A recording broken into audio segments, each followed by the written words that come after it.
Mula sa bulwagang pambalitaan ng UNTV, si Nel Maribohok. Magandang tanghali, ito ang Balita Weekend Edition. Narito ang mga headlines.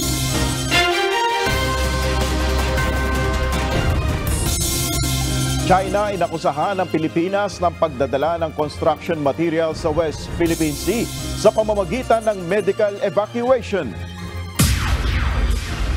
May-ari ng ni-raid na iligal na pogo sa Porac, Pampanga, iniimbestigahan na ng mga otoridad.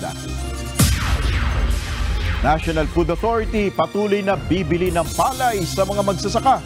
Bawas taripa sa imported rice, walang epekto sa kanilang buying price. Ilang OPM artists dumating na sa South Korea para sa unveiling ng Wish Bus.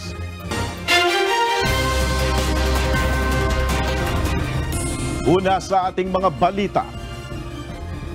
Walang magiging epekto ang bawas taripa sa imported rice sa presyo ng palay na binibili ng National Food Authority o NFA sa mga magsasaka. Ayon kay NFA Administrator Larry Lacson, hindi naman ibig sabihin na babaratin na nila ang mga magsasaka dahil sa inaasahang pagbaba ng presyo ng imported na bigas. Ito ang balita ni Nestor Torres. We're trying to hit our target 100% or even higher than that. Kasi nagpe-prepare tayo for the upcoming mga, alam mo na, La Nina, kalamidad. So the NFA would like to be prepared.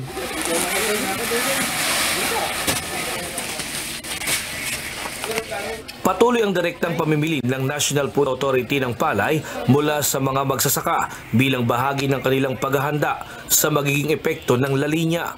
Ayon kay NFA Administrator Larry Lacson, kailangan pa nilang bumili at mag-stock ng maraming palay ngayong taon para sa mga pangangailangan ng bansa sa panahon ng mga kalamidad. Mula sa dating 145,000 bags nitong Enero, ngayon ay 3.4 million bags na ang kanilang buffer stock. Enough siya, no? Kasi si DSWD in the first place hindi tumigil naman ang pagkuha sa atin. Nagpe-preposition sila ng mga pang-relief, no, nakasama yung bigas na nanggagaling sa NFA. So meron na silang stocks doon. And at the same time kami ngayon eto nakikita ninyong maraming palay yan nationwide. Kung kukumputin natin yan sa milled rice, nasa 136,000 metric tons or 136 million kilos, no? For the whole of the country. Ngayon, hindi naman tayo sinasalanta ng bagyo na buong Pilipinas, no? Sapat na sapat po 'yan, no? Aside from the stocks natin sa mga household. Wala rin umanong magiging epekto sa kanila ang inaprobahang bawas taripa sa imported na bigas, kaya tuloy-tuloy pa rin ang kanilang gagawing pagbili ng palay mula sa mga magsasaka. Ang NFA, kasi ang mandate niya, very clear naman, is to bumili ng buffer stock sa local farmers. Okay?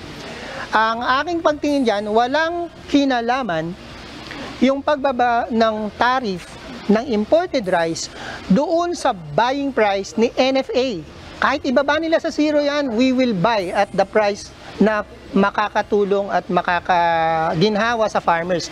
Imagine 23 to 30 yung buying price. Hindi naman porke binabaan ng 15% yung taripa, ibababa na rin namin yung buying price. No. Ang mandato namin is to really bumili from the farmers. It's because we want them to continue planting. We want them to earn.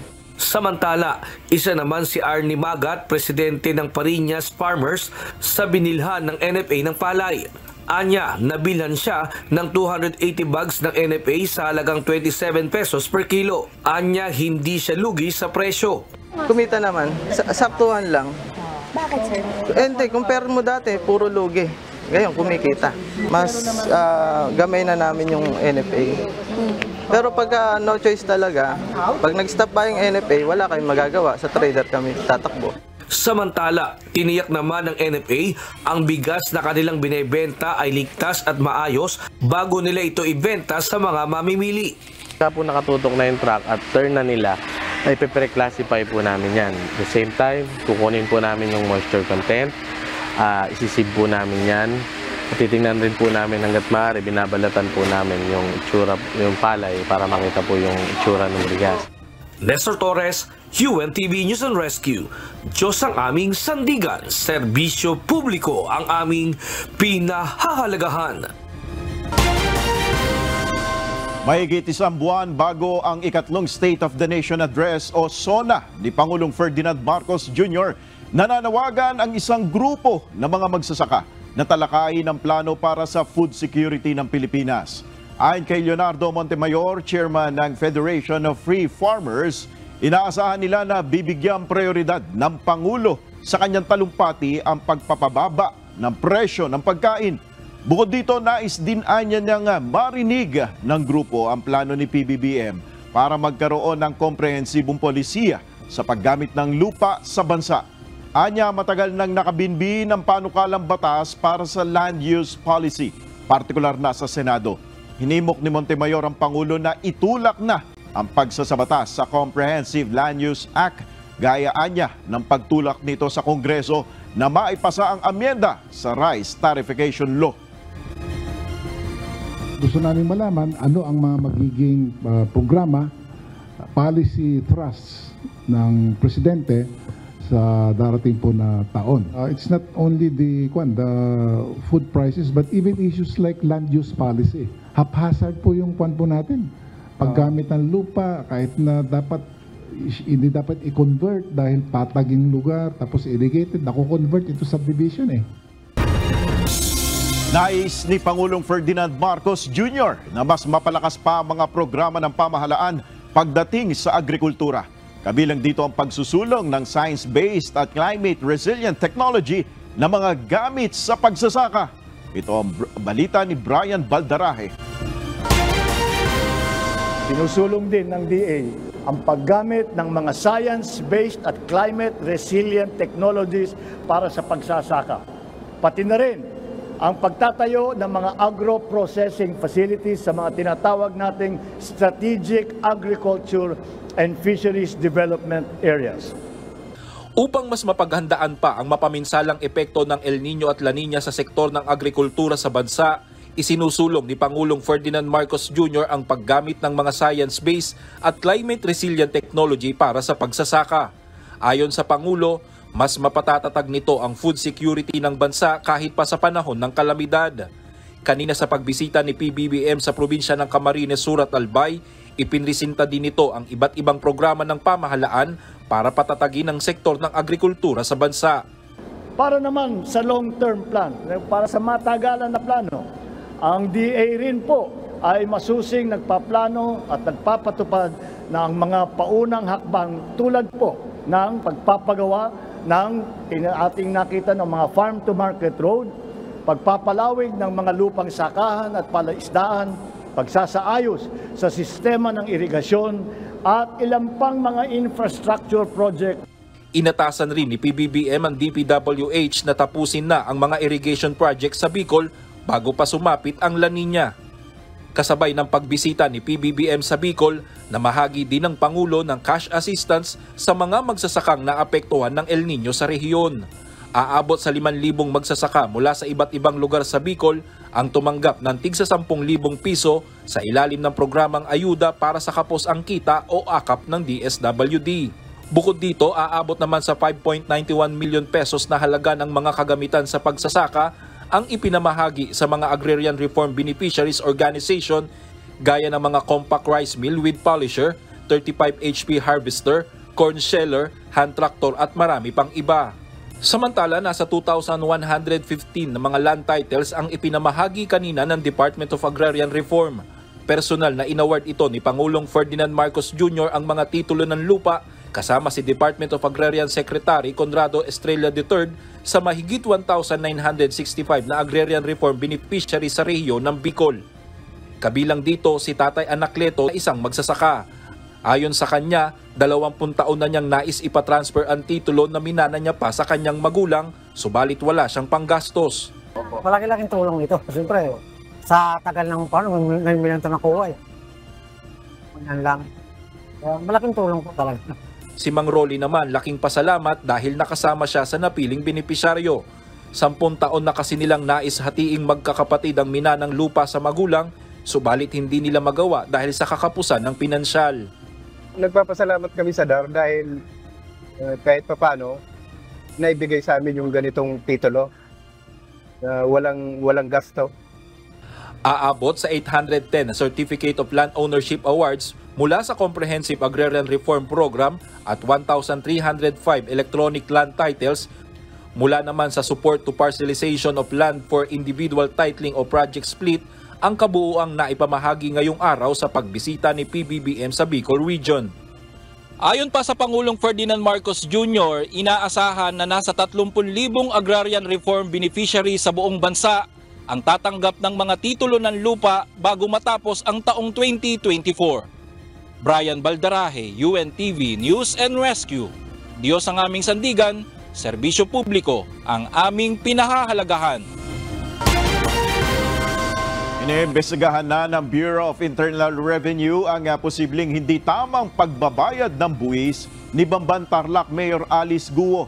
Ito'y matapos questionin sa Senado ang umano'y hindi pagkakatugma sa mga idineklara niyang ari-arian sa kanyang Statement of Assets, Liabilities and Net Worth o SALN. Ito ang balita ni Harleen Delgado. If it will lead to that, then pag-reinforce siya dun sa ibang mga procedure, halimbawa sa COMELEC or sa ombudsman ba yon, yung isa na posibleng matanggal sa posisyon. Naniniwala si Senate Deputy Minority Leader Wison Tiveros na posibleng lumabag sa kanyang obligasyon bilang public official si Bamban Tarlac Mayor Alice Guo sakaling mapatunayan na may irregularidad sa kanyang Statement of Assets, Liabilities and Net Worth o SALN. Sa kopya ng SALN na isinumite ng kampo ni Mayor Guo sa komite ni Senator Hontiveros na may petsang June 30, 2022, umabot sa 429 million pesos ang idineklarang assets ng alkalde.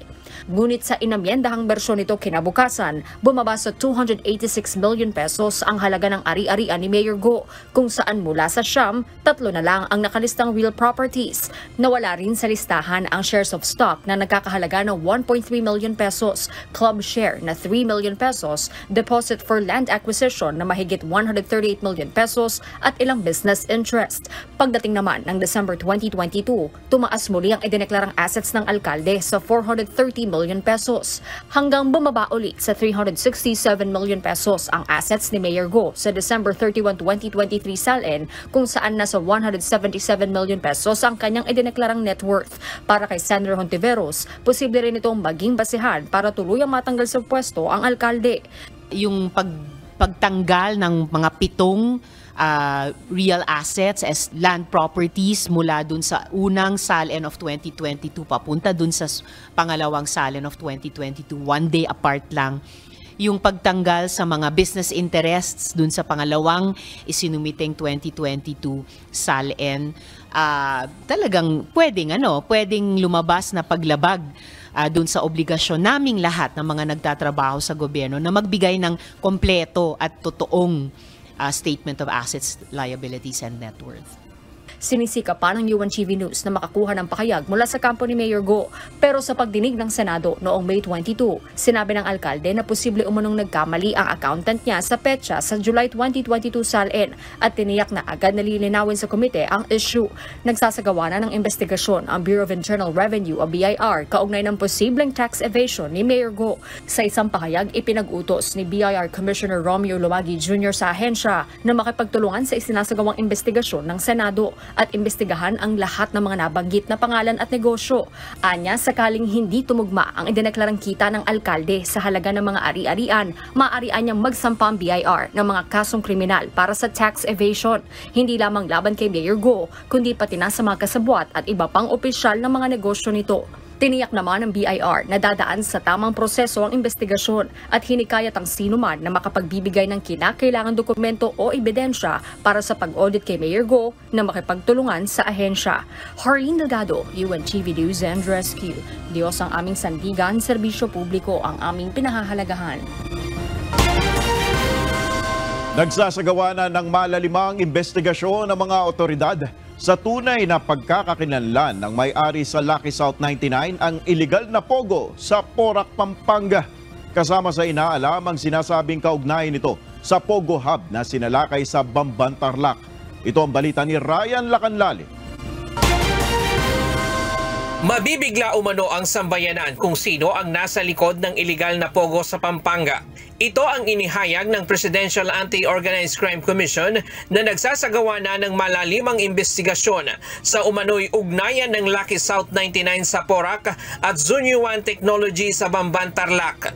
May ongoing investigation tayo na merong links allegedly yung Hongcheng Zunyuan tsaka yung Lucky South 99. Ongoing pa po yan.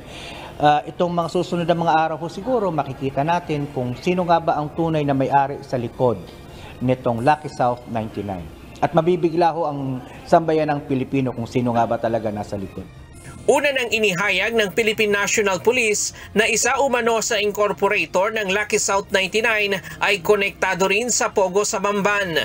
May mga na-recover po doon na mga evidence po na mga pwedeng magsabi na itong mga incorporators po ng Lucky South ay kasama po doon sa illegal activities po doon sa Baufo compound po.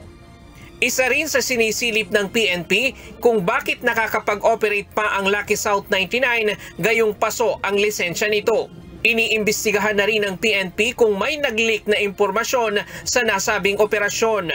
Bago pa dumating ang mga pulis ay tila natunugan na ng mga tao sa loob ng compound ang operasyon. Nirelieve na ng PNP ang Chief of Police ng Porac, Pampanga habang nagsasagawa ng investigasyon. Kagabi, pinasok na ng mga otoridad ang pogo sa Porac matapos makakuha ng search warrant sa Regional Trial Court ng San Fernando, Pampanga. Matatandaang hindi natuloy noon na pasukin ng mga otoridad ang Pogo Compound noong June 5 matapos bawiin nang nag-issue na judge ang search warrant nitong Huwebes. Ryan Lacanlale, UNTV News and Rescue. Diyos ang aming sandigan, serbisyo publiko ang aming pinahahalagahan. Inihayag ngayon ni American maritime expert Ray Powell ang umano'y isang China-based submarine cable repair ship na nag-ooperate sa loob ng exclusive economic zone ng Pilipinas mula pa noong June 4.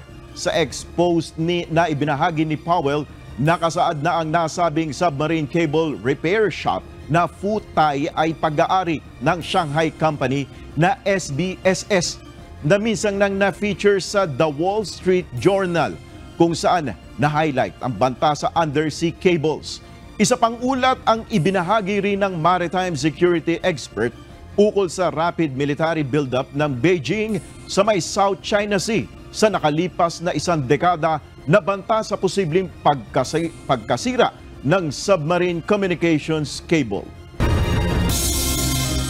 Inakusahan ng China ang Pilipinas na nagdadala ng construction materials sa West Philippine Sea upang permanenteng okupahin ang Ayungin Shoal.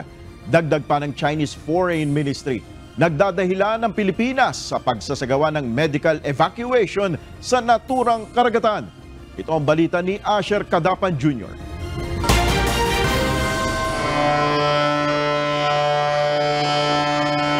Hindi pinaniwalaan ng China ang medical evacuation na isinagawa ng mga kawani ng Philippine Coast Guard at Philippine Navy sa West Philippine Sea noong nakaraang buwan.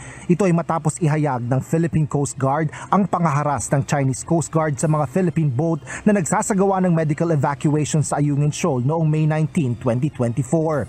Ayon kay PCG spokesperson for the West Philippine Sea, Commodore J. Tariela, inasistihan lamang nila ang pagdadala ng isang may sakit na personnel ng Armed Forces of the Philippines o AFP mula sa BRP Sierra Madre papunta sa Palawan. Nag-deploy ang PCG ng high-speed response boat mula sa Buliluyan Port sa Palawan upang kitain ng Philippine Navy rigid hull inflatable boat papunta sa Ayungin Shoal. Ngunit habang naglalayag ang dalawang grupo ay hinarang at sinadya pang banggain ng China Coast Guard ang mga inflatable boats ng Pilipinas na nagsasagawa ng medical operation.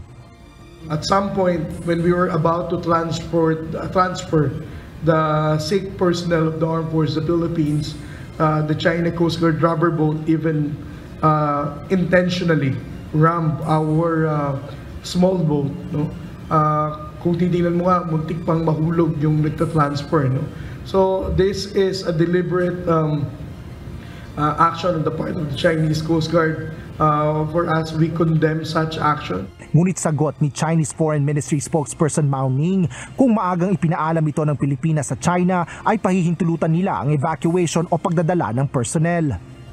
如果菲方向中方提前通报，我们可以允许菲方向坐滩军舰运送必要的生活物资，以及撤离相关人员。 Nauna nang sinabi ng PCG na ipinagbigay alam nila sa Chinese Coast Guard ang humanitarian nature ng kanilang misyon na medical evacuation sa pamamagitan ng radyo at public address system. Because we have been contacting those Chinese Coast Guard vessels who are in that vicinity that we are conducting a humanitarian mission, because the intention is to evacuate the sick personnel, and yet they still did a lot of dangerous maneuvers and prevented us from getting the sick personnel on board the regional boat. Ngunit ayon sa China, nagdadahilan lang ang Pilipinas para makapagdala ng construction materials upang permanenteng okupahin ang Ayungin Shoal na tinatawag nilang Renai Jiao. 但是菲方不得以此为借口，向坐滩军舰运送建筑材料，图谋永久侵占仁爱礁。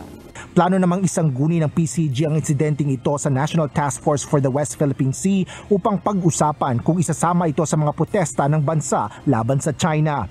Asher Cadapan Jr., UNTV News and Rescue. Diyos ang aming sandigan, serbisyo publiko ang aming pinahalagahan. Nagsimula na ang information drive ng Commission on Elections o COMELEC sa ating mga kababayang overseas Filipino voters sa Busan, South Korea. Kaugnay ito sa gagawing internet o online voting sa 2025 national and local elections. Live mula sa Busan, South Korea, ito ang balita ni Dante Amento. Dante, marami ba ang dumalo sa info drive na yan ng COMELEC? Yes, Nel, nakita natin medyo marami-rami din ng ating mga kababayan yung tumugon sa panawagan partikular ng Department of Foreign Affairs para umattend dito sa isinasagawa ng information drive sa pangungunayan ng Commission on Elections. Nakita natin dito kanina, Nel, maraming hindi lang isang Filipino community dito sa South Korea yung pumunta kanina, kundi mula pa sa iba't ibang mga bayan at masasabi natin lungsod dito sa South Korea. Opisyal lang nagsimula ang information campaign ng Commission on Elections o COMELEC abroad ngayong araw, partikular dito sa Busan, South Korea. Ito ay para sa gagamitin nilang bagong sistema o internet voting sa May 12, 2025 national and local elections. Dahil ipinaalam nga ng COMELEC sa ating mga kababayan na overseas voters na hindi na sila mahihirapan sa paparating na halalan na pumunta pa doon sa mga embahada o kaya mga konsulado ng Pilipinas, kasi maaari na silang bumoto gamit lamang yung ating mga makabagong teknolohiya o gadget tulad lamang ng cellphone at laptop ay maaari na silang makapag-cast ng kanilang mga boto. Ayon sa COMELEC, sa ngayon din ay nasa 6,700 yung mga rehistradong botante sa buong South Korea. Sa ngayon po kasi, meron po tayong 60,000 Filipinos na nandito po sa Korea. Ang mayoriya po niyan, mga Filipino citizens pa ho. Hinihikayat po namin sila, we are encouraging them to register and also to vote. Hinikayat din ni Chairman George Erwin Garcia ang iba pa nating mga kababayan dito sa South Korea na magparehistro dahil nga marami sila dito pero konti pa lamang yung kanilang bilang mga rehistradong botante. Matagal na natin pinag-uusapan ng internet voting. Lalo-lalo na po sa mga kababayan natin na seafarers. Isipin nyo naglalayag sila sa barko. Ibig nyo sabihin, maghihintay bang dumaong sa isang pier at hahanapin ang post para nang makaboto? Paliwanag pa ng COMELEC kaya nila ginagawa itong information campaign ay para malaman ng iba nating mga kababayan abroad na hindi pa rehistradong botante kung gusto nilang makasama sa internet voting. Kailangan kasi nilang mag-enroll kung gusto nilang i-avail yung online voting. Gagawin ang enrollment 2 buwan bago ang halalan. Kukunan sila ng biometrics. Ito naman ay para matiyak sa araw ng halalan na sila talaga yung bumoto o baka naman ibang tao lamang. Magkakaroon din ng test voting sa sistema na gagamitin para alam ng ating mga kababayan overseas kung paano bumoto kapag actual na yung kanilang pagboto. Kasi pa ng COMELEC na ngayon nasa 1 milyon yung botante o nasa 1 milyon na lamang nil ang botante abroad mula sa 1.6 million na deactivate kasi yung 600,000 nating mga kababayan matapos nga hindi sila nakaboto sa dalawang magkasunod na national election. Pag naging successful po ang internet voting natin para sa overseas Filipinos, pwede na po natin gawin ang internet voting domestically sa mga senior citizens, sa PWDs, sa mga pregnant women. Dahil bagamat isinusulong ng Commission on Elections ang pagsasagawa ng kauna-unahang online o internet voting sa darating at 2025 midterm elections para sa ating mga kababayan overseas. Binanggit kanina ni Chairman Garcia na mayroong 17 mga posts o mga lugar abroad na hindi pwede kasing mag-internet voting. Ibig sabihin, gagamit pa rin sila ng automated counting machine. Itong mga lugar na ito nila nabanggit ng ni Chairman Garcia tulad ng Russia, China, Israel, kaya hindi makapagsagawa ng online voting doon. Bawal kasi ang paggamit o hindi kasi pinapahintulot nila yung paggamit ng internet lalo na sa pagdating sa botohan. Pero bukod doon sa 17 mga posts, lahat yan internet voting ang gagamitin. Particular na dito sinasabi ni Chairman Garcia sa South Korea at isa pa dyan, yung namang nanalong leader para sa 2025 midterm elections, yung 110,000 na mga makina ay nagmumula din dito sa South Korea, yung kanilang leader. Yan nating update mula dito sa Busan, South Korea. Pati sa'yo, Nel. Dante, ibig sabihin ba nito, gaya ng iniulat mo, magiging testing ground yung mga kababayan natin abroad para dito sa online voting? Para naman sa posibilidad na paggamit natin dito sa Pilipinas, pagdating naman ng 2028 presidential elections, ganun ba? Yes, Nel, tama. Ang sinasabi dito ng COMELEC, hindi na siya testing lang. Ang tinitingnan nila dito sa overseas kasi kay full-blown online voting. So gusto sana nila lahat.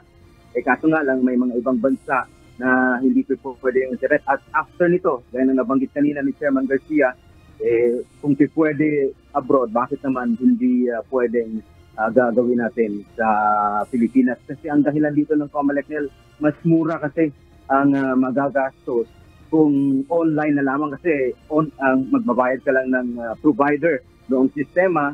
Di tulad nitong automated elections, magre-renta ka pa ng mga makina. Biruin mo 100,000 yung kanilang re-rentahang makina at nasa 17.9 billion pesos yung kanilang gagastusin. Whereas dito kung internet voting lamang, ang nabanggit nga ni Chairman Garcia, hindi tayo nagkakamali, nasa 1 billion lang yata o hindi pa umabot sa ganung presyo ang magagastos ng ating gobyerno. So malaking katitiran pagka internet ang gagamitin na mode ng botohan.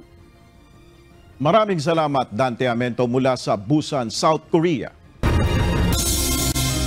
Mas madalas nang makararanas ng mga pag-ulan ang ilang bahagi ng bansa kasunod ng pagtatapos ng El Nino. Ayon kay Ana Solis, Chief ng Climate Monitoring and Prediction Section ng PAGASA, mas haba o magtatagal rin ang mga thunderstorms. And also sakali po na may possible na inaasahan ngayong buwan, mga around 1 to 2 tropical cyclone po. And yung pong other mga weather systems kagaya ng low pressure area. So yan po yung mga posibleng makakapagpaulan sa atin sa mga darating na buwan or weeks. Posible naman na kasabay ng amihan season, mararamdaman ang epekto ng La Nina kaya asahan ang mas marami pang ulan sa huling bahagi ng taon.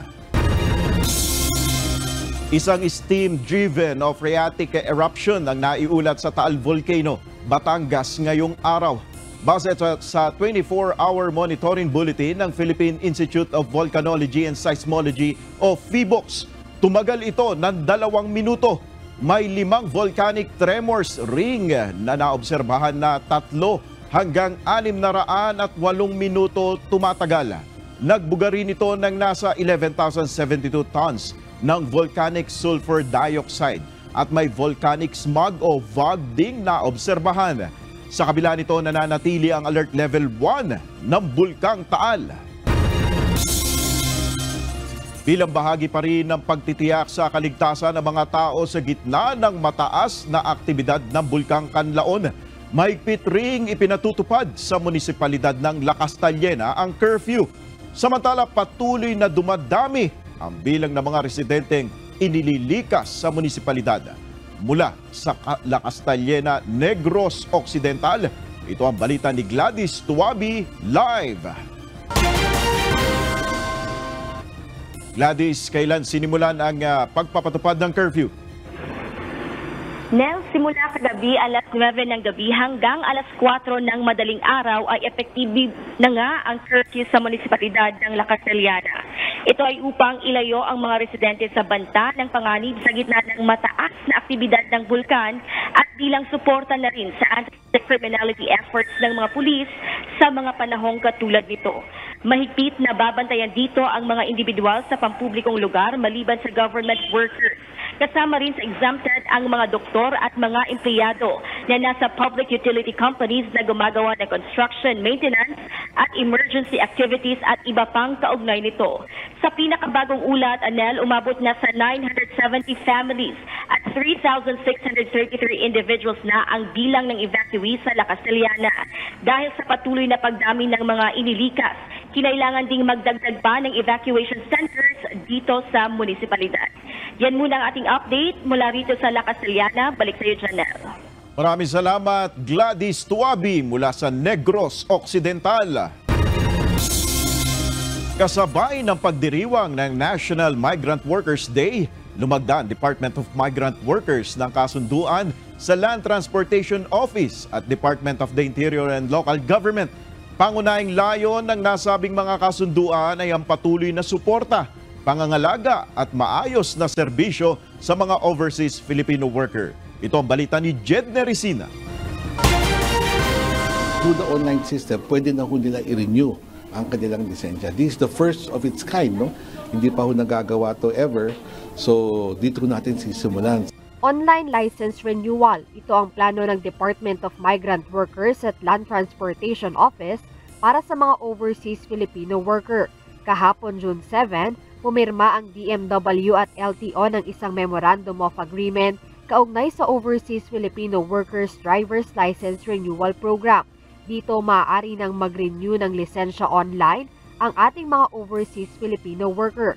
Sinabi ni LTO Assistant Secretary Vigor Mendoza II, layon ng MOA na mapadali ang license renewal ng mga OFW kahit sila ay nasa ibang bansa.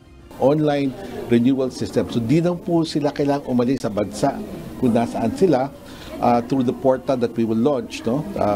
Magkakaroon ng department-to-department memorandum of agreement, the cooperation, and then we will launch it, no? And through that, they will put in all their necessary data, pupunta po sa LTO yan, dito muna ipiprint sa Pilipinas yung lisensya. But through the portal, they will choose whichever courier they want to use, tapos papadala to that courier. Target ng dalawang ahensya na masimulan ang pilot implementation nito ngayong taon. So we're looking at sometime July 1 or other about the time launch natin, no?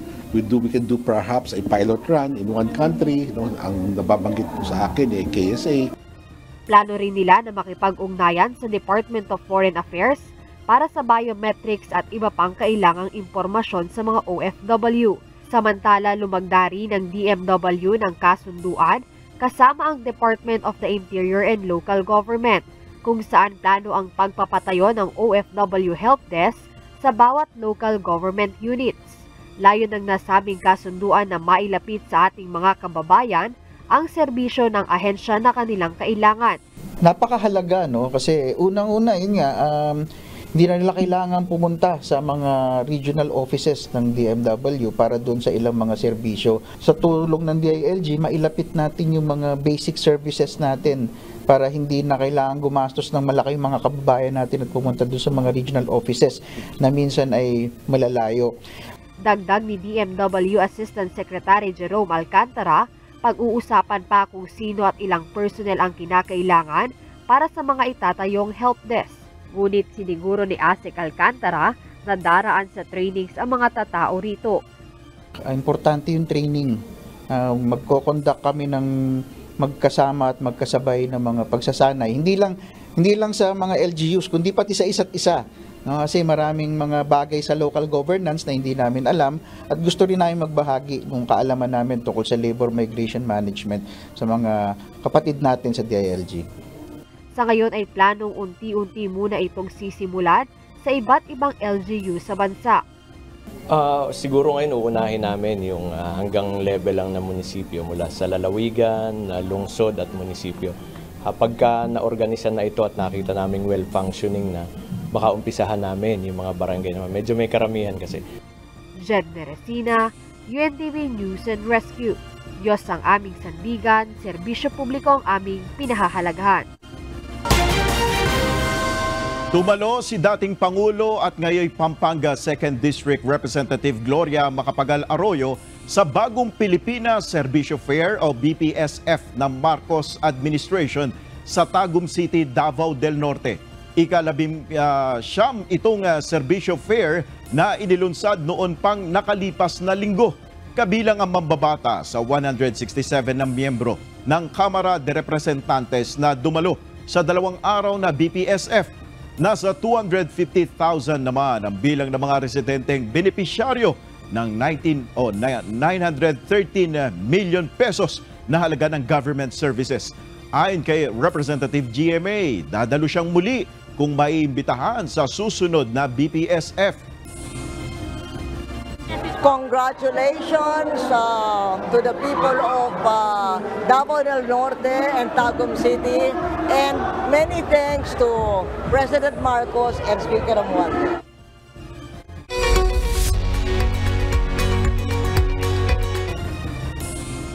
Tiwala si Russian President Vladimir Putin na magwawagi ang kanilang bansa sa gyera nito kontra Ukraine kahit hindi gumamit ng nuclear weapons. Sa isang pahayag kahapon June 7, sinabi ni Putin na gagamit lamang sila ng nuclear na armas kung malalagay sa panganib ang kanilang soberanya. Naniniwala ito na hindi pa dumarating ang nasabing pagkakataon para humantong sa paggamit ng nuclear weapons ang Russia upang protektahan ang kanyang sarili. Dagdag ni Putin, kahit may mga pag-ataking ginagawa ang Ukraine laban sa mga inaangking teritoryo na ng Russia sa Crimea, hindi nila naisip na gumamit o mag-test man lang ng nasabing armas ang kanilang panig.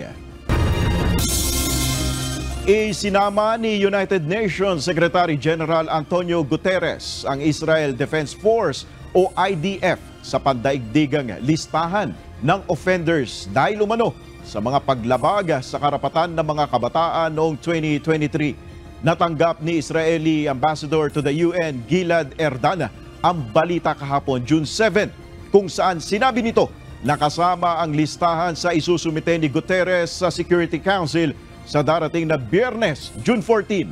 Sa isang social media post, mariing tinutulan ng UN envoy ang naging desisyon ni Secretary General at iginiit na si Guterres mismo ang blacklisted dahil sa panghihikayat umano sa terorismo na bunga ng galit nito sa Israel.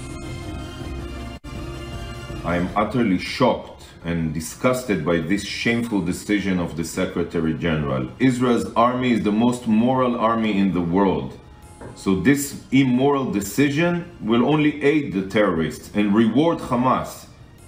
And I have to tell you another thing. The only one who is blacklisted today is the Secretary General, whose decisions since the war started and even before are rewarding terrorists and incentivizing them to use children for terror acts. And now Hamas will continue even more to use schools and hospitals because this decision, shameful decision of the Secretary General, will only give Hamas hope to survive and will only extend the war and extend the suffering. Shame on him. Bilang tugon, sinabi ng tagapagsalita ni Guterres na si Stephanie Dujarric na ibinahagi kay Erdan ang impormasyon bilang courtesy para malaman ng Israel ang kanyang status sa organisasyon at maiwasan ang leaks.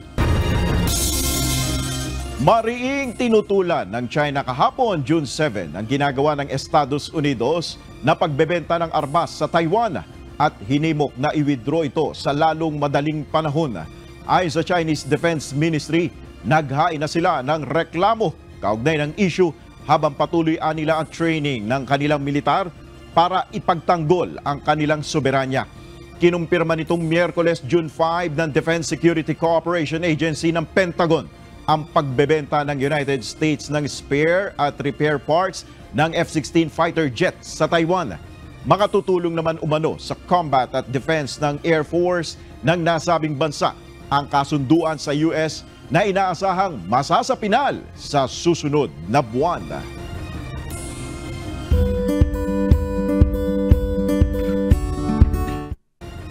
Isang educational outreach program para sa mga mag-aaral sa Sablayan, Occidental Mindoro ang idinaos bilang bahagi ng culminating activity ng pagdiriwang ng Month of the Ocean at Reef Awareness Day.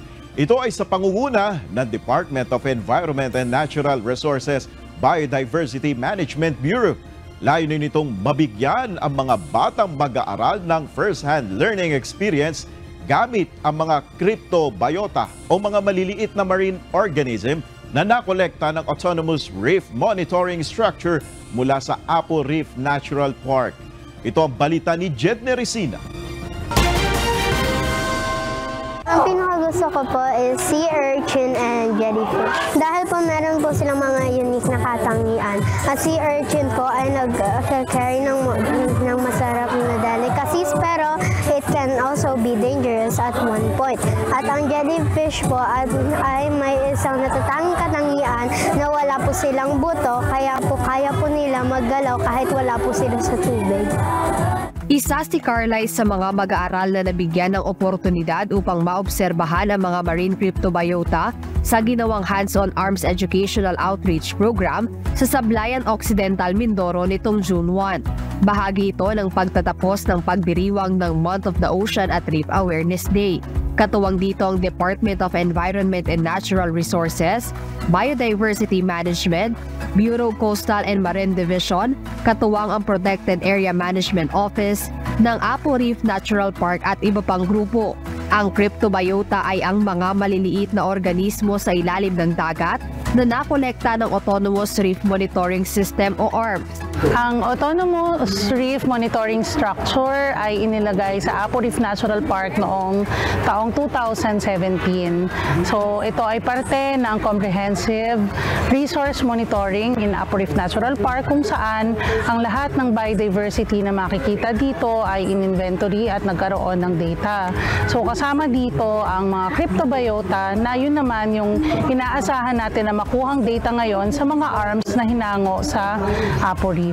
Sa pamamagitan din ng ARMS na to, nabibigyan natin ng pagkakataon ang mga ibang tao katulad ng mga estudyante na ating participants ngayon na makita or magkaroon sila ng idea kung ano ba yung mga cryptobiota na makikita sa loob ng Apo Reef Natural Park. Layunin ng aktibidad na mabigyan ng first-hand learning experience ang mga batang mag-aaral upang mapukaw ang kanilang interes sa marine life. Napakahalaga po na ilapit natin ang marine science, lalong-lalo na sa mga batang mag-aaral. Ito po ay dahil ang Pilipinas ay isang archipelago, ngunit hindi po ganon karami ang kaalaman natin kumpara sa mga tinuturo po sa mga terrestrial na mga ecosystems sa earth science para sa mga batang mag-aaral. Kung kaya naman, dapat po ay paramihin pa natin ang mga subjects na tinuturo na related sa marine science dahil po napakayaman po ng ating tubig dagat. Napakalaking bagay po ang palagay kong maitutulong ng gawaing ito para sa aming mga mag-aaral. Ang gawaing ito ay isang exposure sa kanila para mas maunawaan po nila kung ano yung tinatawag na marine biodiversity. Kapag naintindihan nila ito at magkaroon sila ng karagdagang kaalaman, mas magkakaroon sila ng interes tungkol sa bagay na ito at ito yung magiging dahilan upang mas pahalagahan po nila ang marine biodiversity conservation. Nagbahagi naman ng ilang mga bata ng kanilang mga natutuhan. Natutunan ko po ng mga iba't ibang species at kung paano po sila pinapahalagahan. Ang natutunan ko po sa Web of Life ay ang pag nawala po ang isa, delikado po ang pagkabuhay. Ayon naman sa DENR, mahalagang malaman ng mga bata ang importansya at kalagayan ng yamang dagat sa Pilipinas. Ang Pilipinas po kasi ay isa sa mga bansa na napapabilang sa Coral Triangle region. So isa itong geographic region sa buong mundo, ito yung pinakamayaman in terms of marine biodiversity. At yung center of marine shorefish biodiversity ay nasa Pilipinas din. So isa yun sa mga mahalagang malaman ng mga bata na tinataglay ng biodiversity ng Pilipinas. However, yung Philippines din ay isa sa mga biodiversity hotspots. So, maraming threats and problems yung ina-experience ng biodiversity ng Philippines, both terrestrial and sa coastal and marine areas. Dahil nga isa tayo sa 17 mega-diverse countries sa buong mundo, mainit din yung mata ng mga tao, mga illegalista na magkaroon ng mga illegal activities dito sa Pilipinas. Napakaraming endemic species din yung matatagpuan sa Pilipinas. In terms of level of endemism, the Philippines house 2/3 of the world's species. Ilan lamang po yun sa mga dapat na malaman ng mga estudyante po natin at hindi lamang mga estudyante but ng mga buong Pilipino din po. Bukod sa educational outreach activity, pangunahing ginagamit ng ARMS o ang tinatawag din na reef hotels sa pag-monitor ng epekto ng ocean acidification sa marine biodiversity ng Apo Reef Natural Park. Ang mga reef hotel na ito ay nagsisilbing passive collector ng marine cryptofauna. Kapag ka po ang data ng ARMS ay na-process na at nalaman na natin kung ano ba ang iba't ibang mga buhay ilang or ano ba yung mga cryptobiota na makikita natin kay Apo Reef, mas magkakaroon tayo ng maraming rason upang pangalagaan at protektahan natin. Mas magkakaroon tayo ng mas magandang management strategy, pagprotekta at pag-conserve sa Apo Reef Natural Park. Madalas kasi nakikita lang ng mga tao yung mga malalaking isda lang, mga coral reefs, pero hindi nila masyadong na-appreciate yung mga mas maliliit pa o yung tinatawag nating marine cryptobiota or cryptobionts. Ito yung mga maliliit na organism na hindi masyadong nakikita ng mga mata ng tao. Malaki yung role nitong mga maliliit na organismo na to sa food chain at food web na nagpapanatili ng stability or biodiversity sa coastal and marine areas po. Muli namang nanawagan ng DENR sa mga lokal na komunidad na suportahan at protektahan ang mga legislated marine protected areas. Kailangan po nilang maintindihan na limited po itong resources na to and mahirap siyang i-maintain kung patuloy yung illegal fishing activities natin. Kailangan mag-practice tayo ng sustainable fishing activity. Promote and supportahan natin yung mga pagmamanage ng mga marine protected areas. Hindi lamang ng legislated marine protected areas on the national level, but yung locally managed marine protected areas, protektahan din natin areas. Kasi etong mga areas na to, ine-ensure nila yung present and future generations ay may makakatikim ng mga coastal and marine resource na makakain sa araw-araw. Panawagan naman ng batang si Carlisle, stop littering or plant more trees or stop dynamite fishing and because that is one of our ocean's problems. Jed Neresina, UNTV News and Rescue. Diyos ang aming sandigan, serbisyo publiko ang aming pinahahalagahan.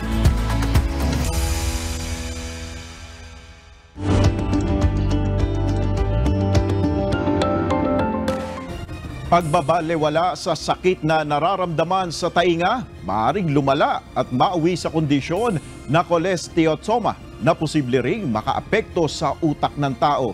Ito ang balita ni Kichi Cipriano. Tumataas ang tsansang magkaroon ng bukol sa loob ng tainga o kondisyon na cholesteatoma ang mga individual kapag ang impeksyon sa tainga ay paulit-ulit at hindi gumagaling. Ang cholesteatoma ay isang middle ear tumor or ear tumor pero hindi siya cancer.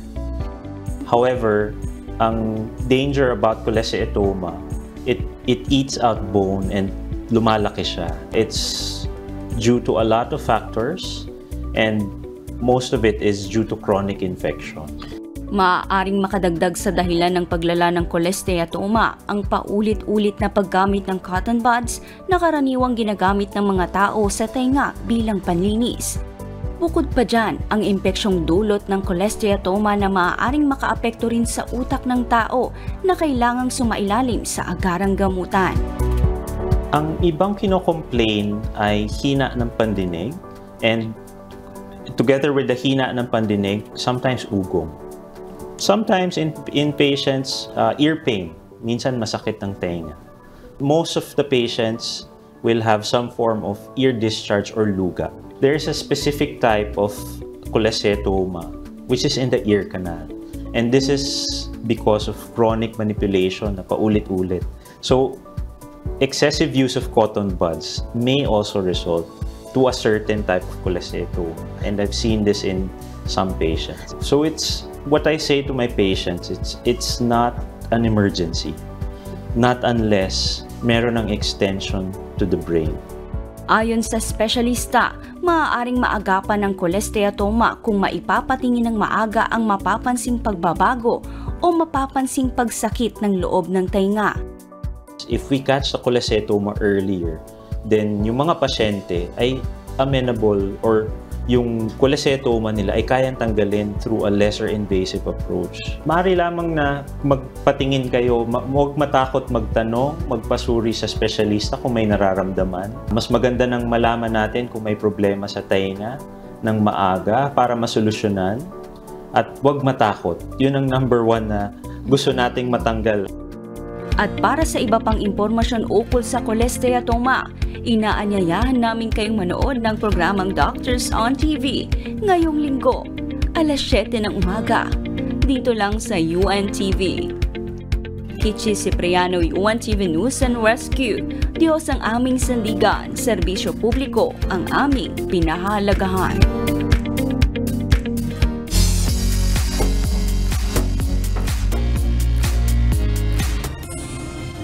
Isang tulog na lang at masisilayan na ng Wishers sa South Korea ang iconic Wish 1075 bus.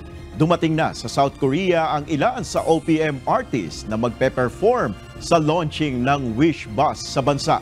Magkasabay na dumating sa Gimhae Airport sa Busan sina Stephanie at Esai kahapon 9:30 ng gabi Korean Standard Time.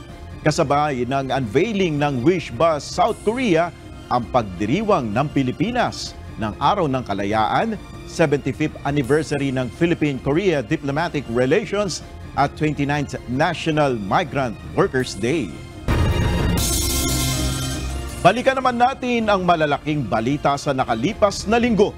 Ito ang Balita Weekend Refresh.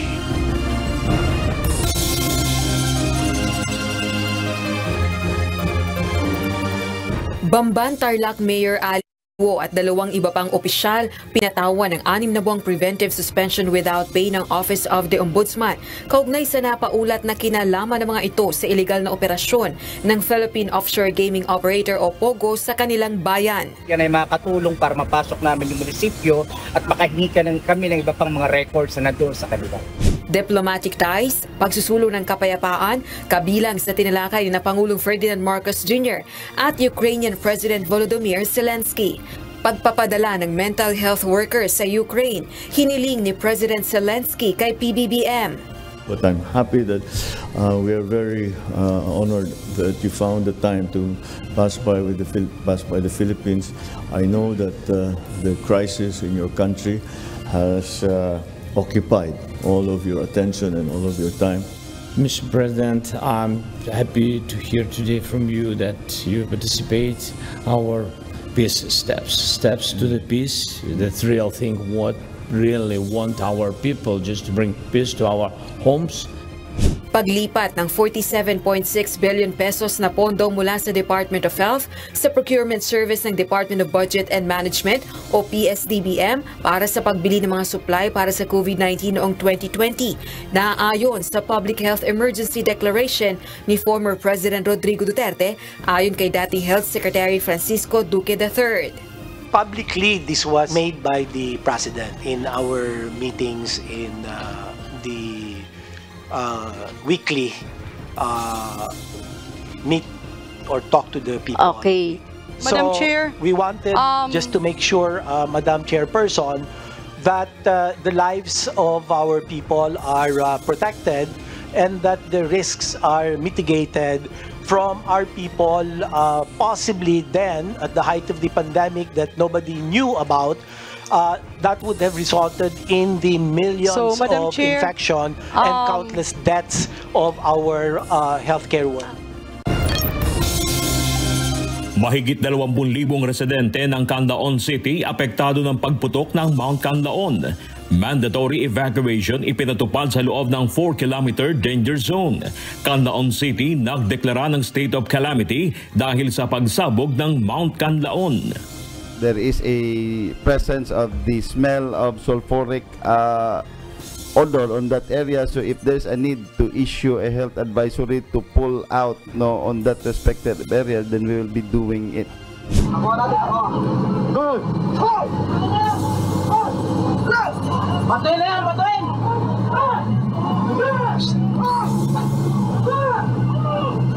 China Coast Guard ng agaw ng supplies para sa BRP Sierra Madre.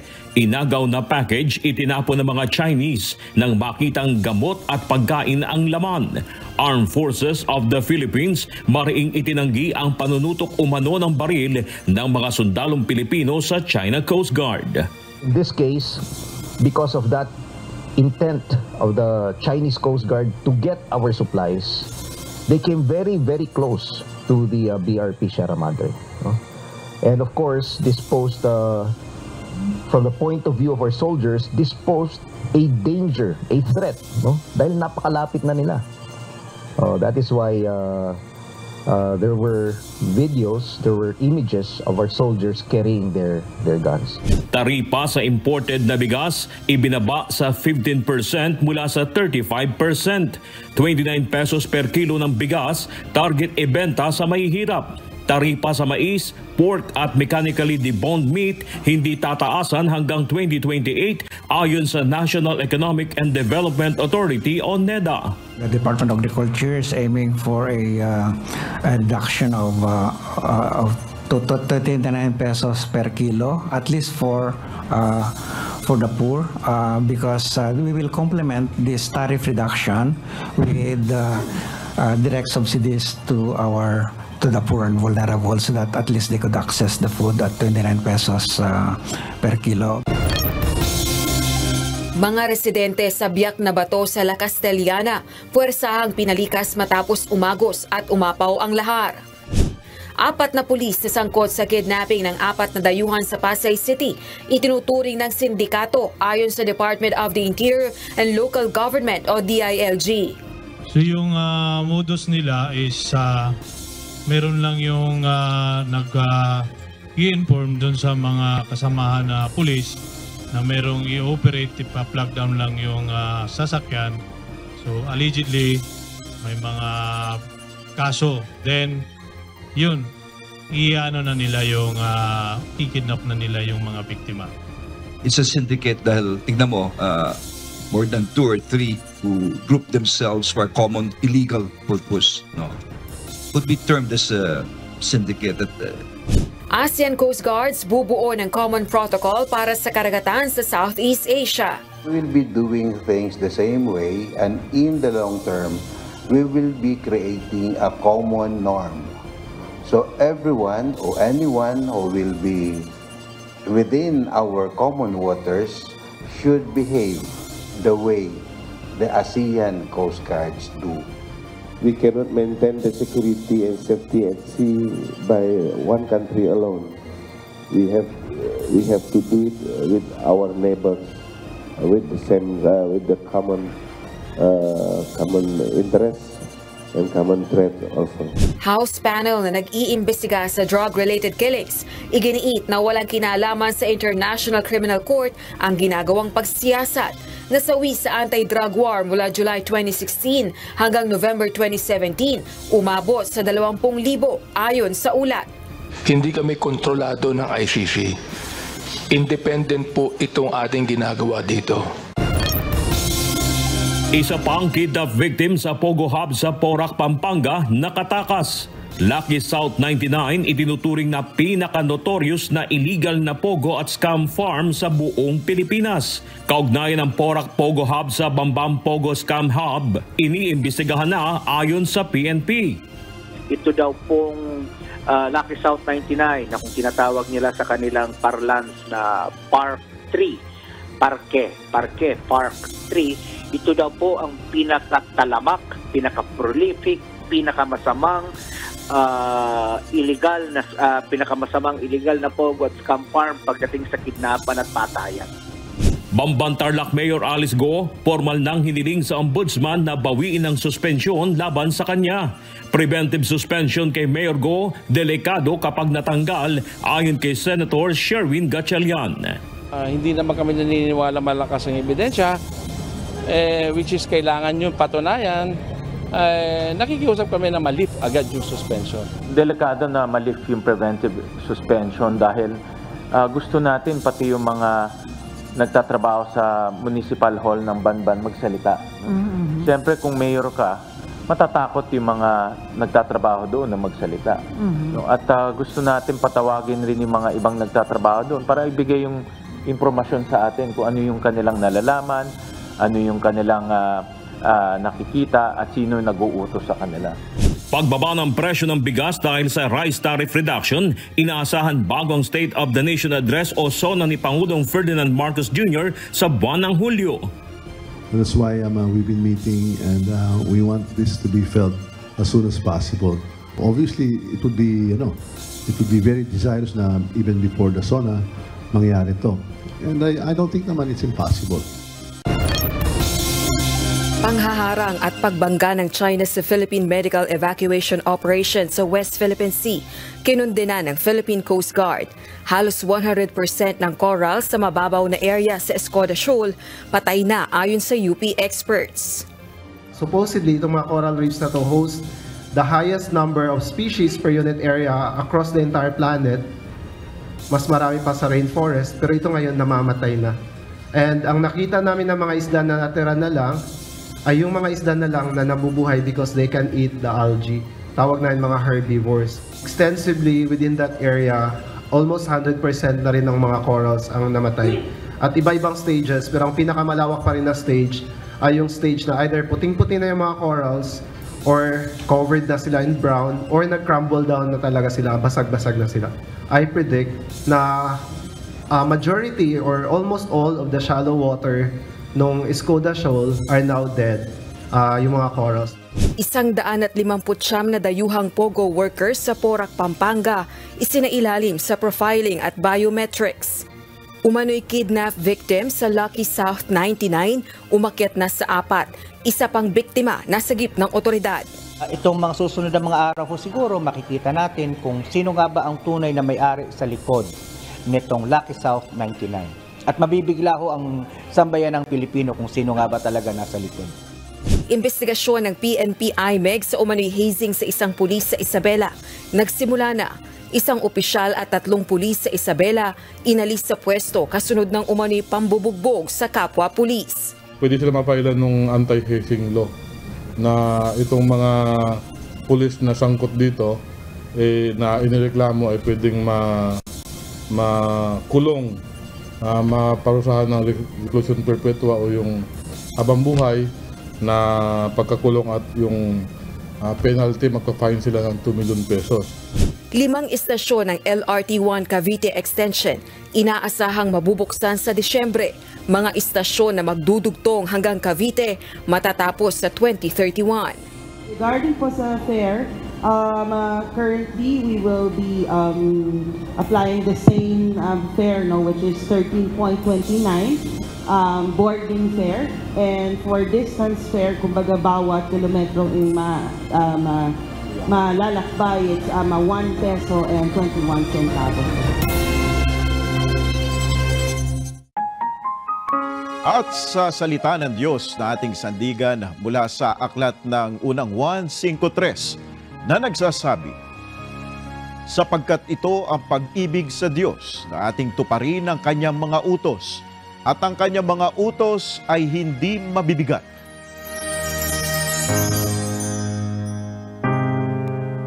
At yan ang kabuuan ng ating balitaan ngayong araw ng Sabado.